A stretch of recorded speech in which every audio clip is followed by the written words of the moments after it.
किसान विरोधी सरकार है, ये किसानों के ऊपर थोप रहे हैं। ये किसानों को बर्बाद करने के मूड में लगे हुए हैं। तो गेहूं अगली फसल कौन बोएगा? ये खाएंगे क्या?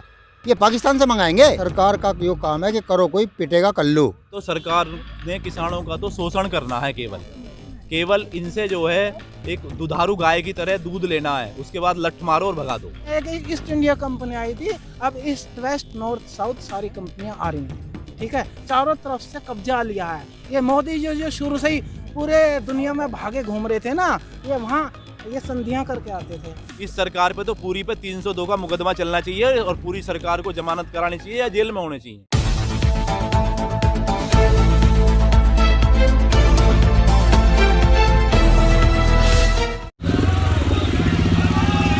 अरे यार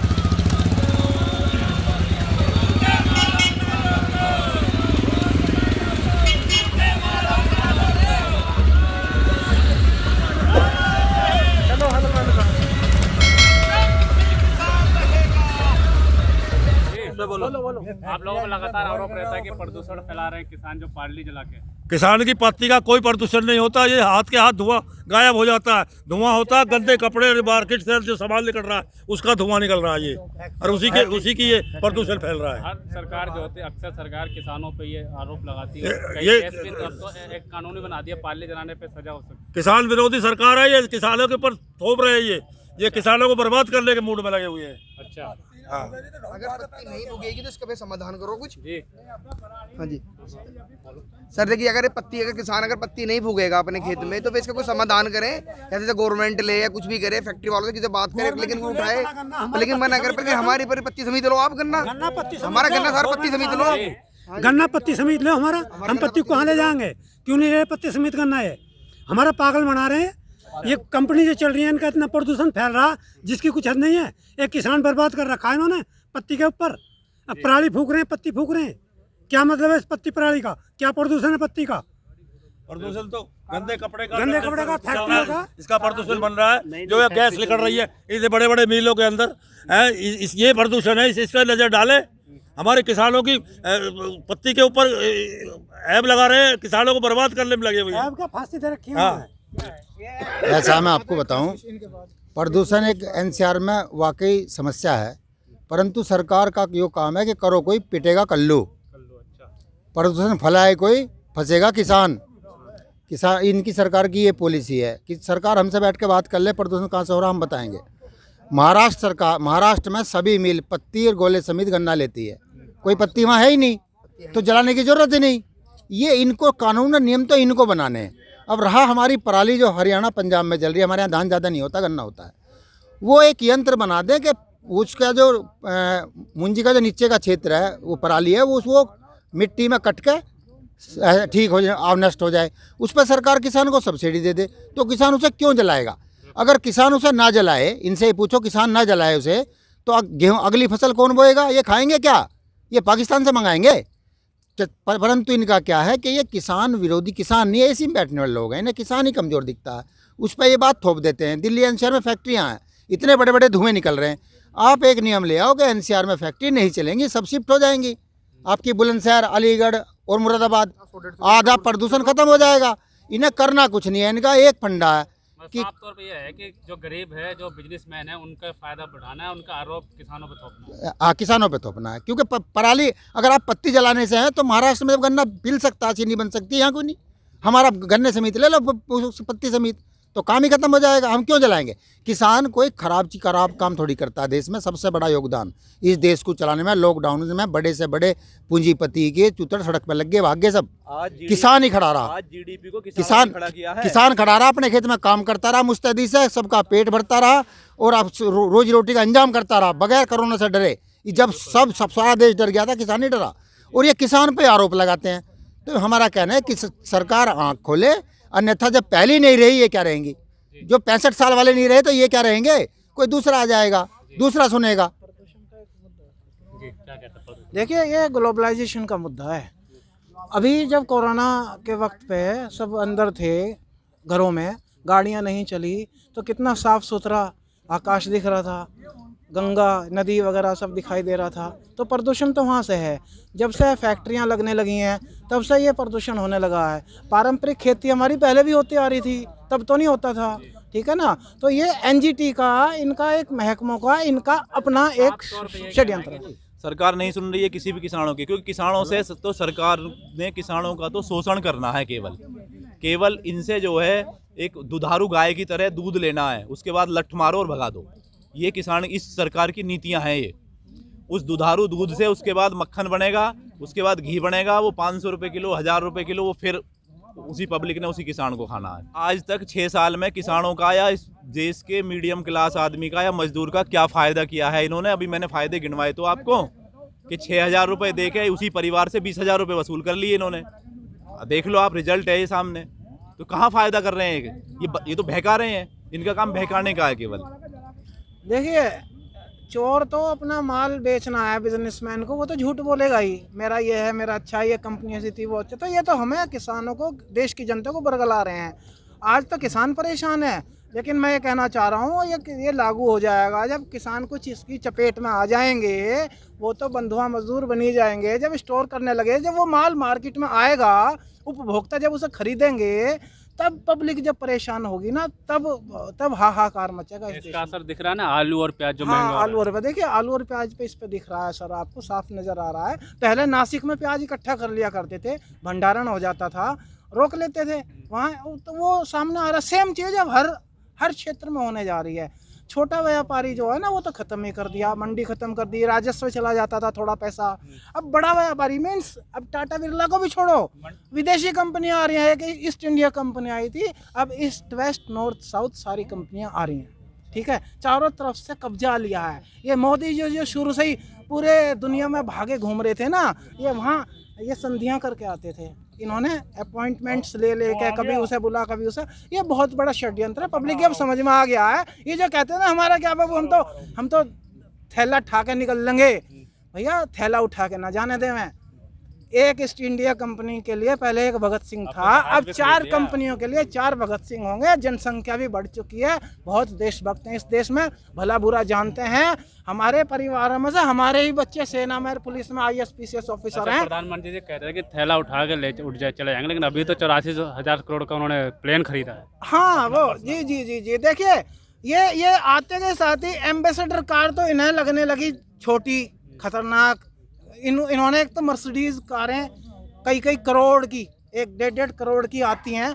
इनके काफिले में 7-8 कार चलती हैं। नॉर्मल कारों में वो इन्होंने जहाज ले लिया जो अमेरिका का राष्ट्रपति चलता है। तो हमारे देश की इतनी क्षमता नहीं थी। इतना पैसा अगर आप हमारे किसानों में लगा देते, इतना पैसा अगर हमारे चीनी मिलों से कह के हमारे किसान को दिलवा देते, इतना पैसा अगर यूनिवर्सिटी में लगा देते, अरे तुम मर ही तो जाते। तुम्हें यही तो खतरा था, मैं मर जाऊंगा। अरे हमारे लाल बहादुर शास्त्री जी को देखो, वो उनकी मिसाल है। राष्ट्रपति पहले हमारे, उनकी जेबें फटी हुई थी, उनकी धोतियां फटी हुई थी।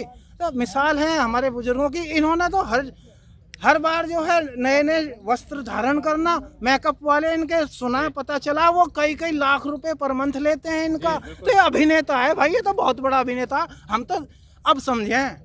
अच्छा, आप अभी बात कर रहे थे कि किसानों को फ़ायदा नहीं हुआ, लेकिन सरकार कह रही है कि किसानों को इस पे जो कानून है बहुत फ़ायदा होगा। मंडियाँ ख़त्म करने की बात कर लेंगे, सरकार ने तो वादा किया कि मंडियाँ खोलेंगे। जी, देखिए, सरकार ने जो सारे जितने वादे करे हैं, आज तक सरकार ने सब वादों से मुकरी है। ये झूठी और मक्कार सरकार है। मंडियाँ खोलने की जहाँ तक बात थी, आज ये मंडी खोलने की बजाय बंद करने पे आ गए। कोल्ड स्टोरेज लगाने की बात थी, उन्हें लगाने की बजाय उन्हें बंद करने पे आ गए। क्षेत्रों में ये बात थी कि जहाँ जिस चीज़ का प्रोडक्शन ज़्यादा है वहाँ उसके भंडारण की व्यवस्था कराएंगे। उस व्यवस्था को इन्होंने भंडारण करने की दूसरी व्यवस्था इन्होंने निकाल ली है, कानून बना के, कि इसमें बड़ी कंपनी, बाहर की विदेशी कंपनी या यहाँ के कॉरपोरेटर, वो लोग भंडारण करेंगे। वो डायरेक्ट सीधा अपना जो किसानों को अपने जाल में फंसाएंगे। एक बार जाल में फंसने के बाद आदमी निकल पाता नहीं है, ये आप भी जानते हो, सारी दुनिया जानती है। तो ये पब्लिक को, किसानों को जाल में फंसाने वाली योजनाएं हैं इनकी। कि एक बार 30-30 साल, 29-29 साल के लिए किसान जाल में फंस जाएगा, डबल के लालच में। मान लें 8-6 हज़ार रुपये, ये 10,000 रुपये देंगे, तो हर आदमी सोचता है जनरली हाँ भी प्रॉफिट है। लेकिन उस 10,000 रुपये में लेके जो ये प्रोडक्शन कराएंगे उसके मालिक ये होंगे, उसको अपने भाव से ये बेचेंगे, अपने पास भंडारण करेंगे। जैसा भी हाल में आलू दिखने को आलू में आप देखिए, प्याज में देखिए आप, गन्ने का भुगतान 2 साल से नहीं हुआ। अच्छा, हाँ, 15,000 करोड़ रुपए पड़ा हुआ यूपी का पूरे का। योगी सरकार तो लगातार कहते हैं हम हर चुनाव में झूठ वादा बोलते हैं भाई, इनका काम ही झूठ बोल के केवल एक फिलॉसफी को, एक केवल मैनेजमेंट, ये सरकार मैनेजमेंट की करने वाली सरकार नहीं है। जिसका मैनेजमेंट अच्छा होता है वो दिखाता तो सब कुछ है, होता कुछ नहीं है। आप जमीन स्तर पे देखिए ना, हुआ क्या, शोषण के अलावा रोजगार वाले को रोजगार नहीं, मजदूरी वाले को मजदूरी नहीं, किसान को खेती नहीं, पैसा नहीं है? और ये वही किसान है जिसने जब जीडीपी और देश डूब गया, जब इस किसान ने उस जीडीपी को उठाया 0.2%, 3% जीडीपी को पूछा जो 0% थी, वहां भी झूठ बोल रहे थे। लेकिन फिर भी किसान की बदौलत इस साल जीडीपी उठी है, वरना जीडीपी बिल्कुल जीरो थी। ये किसानों को ही बेचा जा रहा है, ये विदेशी कंपनियों को किसानों को बेचा जा रहा है और पूरे देश को बेचा जा रहा है। ये समझना पड़ेगा, ये प्राइवेटाइजेशन के नाम पे पूरे देश को बेचा जा रहा है। ये एफडीआई का विरोध करते थे, 100% विरोध करते थे, लेकिन 49% से ज्यादा एफडीआई होती तो नहीं थी। 49% में भी कम से कम आप उसके मालिकाना हकदार तो होते थे। वो मालिकाना हक इन्होंने खत्म कर दिया इस देश में से। जब आदमी मालिकाना हक ही नहीं रहेगा, देश के पास ही नहीं रहेगा, कल के इनके पास ही क्या रहने की और बिल्कुल बढ़ रहा है देश।